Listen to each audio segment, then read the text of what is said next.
غالباً 1950 عیسوی تھی اور محرم کی 8 تاریخ، جب دریائے گومتی کے کنارے واقع ایک مسجد جس کو دریا والی مسجد کہا جاتا ہے، رات 8 بجے کے قریب یا اس سے پہلے ایک علم برآمد کیا گیا، جس کو اٹھانے والے چند نوعمر لڑکے تھے، جن میں مولانا کلب صادق صاحب، صادق نواب ابن کربلائی نواب، ان کے بھائی ہادی نواب، شہریار اعظمی ابن مولوی للن صاحب، خواجہ رضا، ہادی حسین، تقی صاحب وغیرہ شامل تھے۔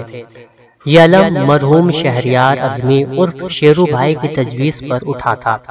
اس علم کی مجلس کو جناب کلب صادق صاحب نے خطاب کیا تھا۔ اس علم کا اعلان باقاعدہ امام باڑہ غفراماب کی مجلسوں میں کیا گیا تھا۔ بعض علماء نے شہر کی فضا کو دیکھتے ہوئے علم کو فی الحال نہ اٹھانے کا مشورہ بھی دیا تھا، لیکن چونکہ اعلان ہو چکا تھا اس لیے ان نوجوانوں نے دریا والی مسجد سے اس علم کو اٹھایا۔ جب یہ علم برآمد ہوا تو کچھ افراد مزید اس علم میں شریک ہو گئے۔ جب اس علم نے کچھ راستہ طے کیا اور لوگوں کو خبر ہوئی کہ کچھ نوجوان دریا والی مسجد سے علم لے کر آ رہے ہیں تو وہ بھی اس علم میں شریک ہو گئے۔ اس طرح علم راستوں سے گزرتا رہا اور لوگ شامل ہوتے گئے۔ یہ علم امام باڑہ غفراماب پہنچ کر بڑھا دیا گیا۔ پہلی بار جب یہ علم اٹھا تو اس کا کوئی نام نہیں تھا، مگر دوسرے ہی سال اس کو علم فاتح فرات کا نام دیا گیا۔ یہ نام مرحوم فضل لکھنوی صاحب نے دیا تھا۔ پہلی بار جب یہ علم اٹھا تو اس میں مشعلیں نہیں تھی۔ دوسرے سال بانس کی مشعلیں بنائی گئی جن کو روشن کر کے علم کے ساتھ چلنے کی ایجاد خواجہ رضا صاحب نے کی تھی۔ آگے چل کر لوہے کی چھڑوں کی مشعلیں بنی۔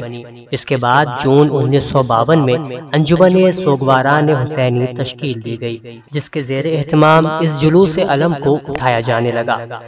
اس جلوس علم کو اتنی مقبولیت ملی کہ ہندوستان کے کونے کونے سے مومنین اس کی زیارت کو آنے لگے۔ پہلے اس علم کی مجلس کو مولانا کلب صادق صاحب خطاب فرماتے تھے، جس کی وجہ سے ان کو ذاکر فاتح فرات کا لقب دیا گیا تھا، مگر 1964 کے بعد سے مولانا کلب عابد صاحب مجلس کو خطاب فرمانے لگے۔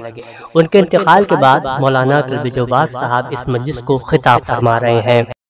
1977 کے بعد 22 سال تک یہ جلوس بند رہا، مگر ایک طویل عرصے بعد یہ جلوس اپنے پرانے راستے سے اٹھ کر امام باڑہ غفراماب آنے لگا، لیکن اب اس جلوس کا راستہ پھر سے تبدیل ہوا ہے اور یہ جلوس دریا والی مسجد سے اٹھ کر ٹیلے والی مسجد چوراہے سے ہوتا ہوا بڑے امام باڑے کے سامنے رومی گیٹ سے نکل کر بائیں ہاتھ لاجپت نگر کی طرف مڑ کر میڈیکل کالج چوراہے ہوتا ہوا غفراماب پہنچتا ہے۔